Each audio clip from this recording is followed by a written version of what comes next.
ابھی آپ خود سنیں گے تو خود پریشان ہوں گے. ان ابتدائی مہینوں کے اندر کہا جائے گا میلاد بھی جائز نہیں ہے، محرم میں حلیم بھی جائز نہیں ہے، سفر میں اعلیٰ حضرت عرس بھی جائز نہیں ہے، ربیع ثانی میں 11ویں جائز نہیں ہے، رجب میں کنڈے جائز نہیں ہے، شعبان میں میلاد جائز نہیں ہے.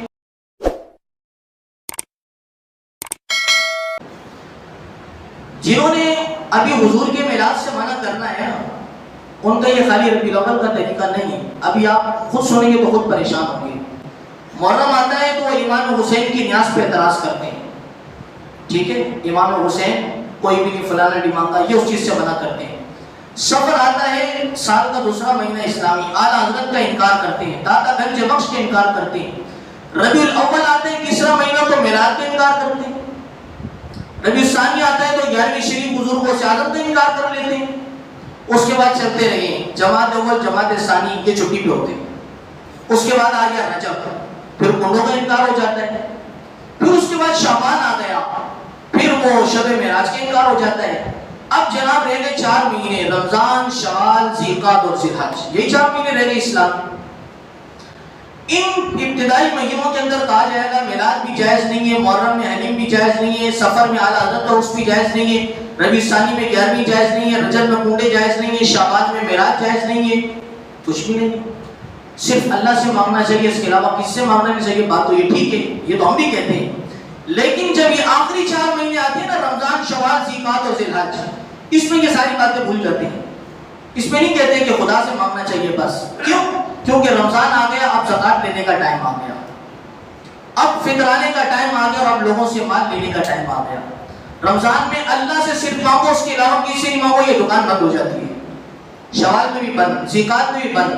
پھر ذوالحج کا مہینہ آتا ہے، پھر کھالوں کا سیزن آتا ہے، پھر اللہ کے علاوہ کسی سے نہیں مانگو، یہ دکان پھر بند. چونکہ اللہ سے مانگو تو لوگ بولیں گے بھائی کل تو مولوی صاحب آ گیا ایسا اللہ بولوں مانگو، آج کلم مانگنے سے ایسا بولوں آگے، پھر مسئلہ ہو جائے گا. تو یہ آخری 4 مہینے یہ ساری باتوں کی چھٹی ہوتی ہے.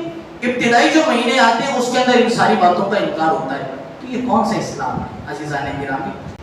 ہم یہ جلوس نکال رہے ہیں صرف حضور سے محبت کا ثبوت دینے کے لیے، اور بھی کام ہو سکتے ہیں، لیکن ہماری محبت کے ایک طریقہ یہ بھی ہم جلوس نکالتے ہیں، ہم میلاد کرتے ہیں.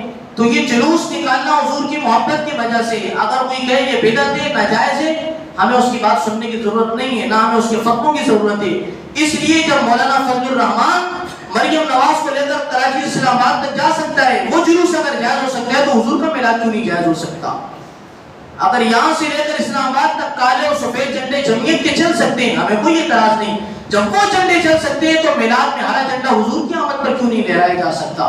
وہ تو جبریل نے بھی آ کر لہرایا. تو عزیزان کرام ان ساری باتوں کو نکالیں. جب سیاست کے لیے یہ سارے گندے دندے ہو سکتے ہیں تو حضور کی محبت میں یہ ستھرے اور سونے کام کیوں نہیں ہو سکتے ہیں؟ حضور کی آمد کے جشن میں داخل ہو، اہل سنت نہ ناچنے کی اجازت دیتی ہے نہ ناچنے کو اچھا سمجھتی ہے.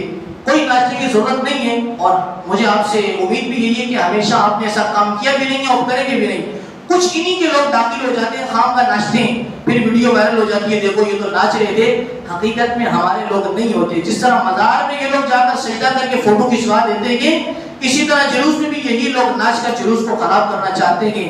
میرا ان کو یہ اعلان ہے، اگر تمہیں ہزاروں کے اندر ایک ناچنے والا نظر آ جائے تم پورے جلوس کو غلط کہہ دیتے ہو. اگر ایک کی وجہ سے پورا جلوس غلط ہے تو بتائیے جو ہزاروں سفید کپڑے پہن کر سر کو جھکا کر حضور کی ذات پر درود اور سلام پیش کرتے ہوئے چل رہے تھے، تجھے ایک نظر آیا تو یہ ہزار کیوں نہیں نظر آئے؟ اس لیے کہ شیطان کو شیطان نظر آتا ہے، مصطفیٰ کے غلاموں کو حضور کے غلام نظر آتے ہیں.